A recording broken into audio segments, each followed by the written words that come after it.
says, and he began to evoke a curse on himself. They had asked Peter, do you belong to Jesus? And because Peter didn't want to stick out in the crowd he was in, because he didn't want to be associated to Jesus, because living for Jesus is dangerous, because he didn't want to do that, he began to say, no, I don't know him. I'm not part of him. I'm not associated to Jesus. And then he cursed to try to prove that, no, I'm serious. He evoked a curse on himself and to swear. He says, I do not know the man.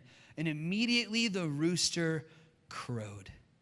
And Peter remembered the saying of Jesus, before the rooster crows, you will deny me 3 times. And he went out and he wept bitterly.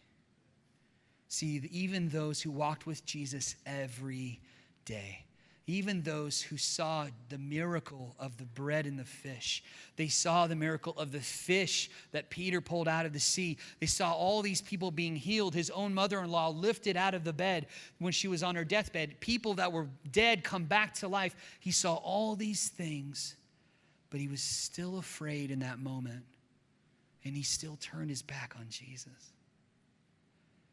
Don't we?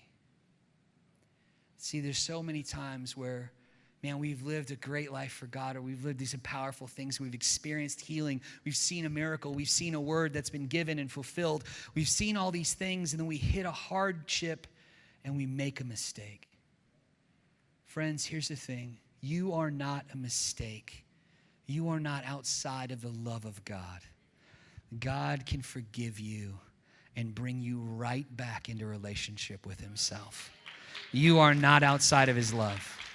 So come to the Lord and say, Lord, forgive me of my mindset, of my attitude, of those things I've been living in. Lord, forgive me of that stuff. I repent of it, means I turn away from it. And Lord, I want to live for you. If that's you today, that's a word for you today. Don't live in shame. Don't live in anguish. Come back to the Lord.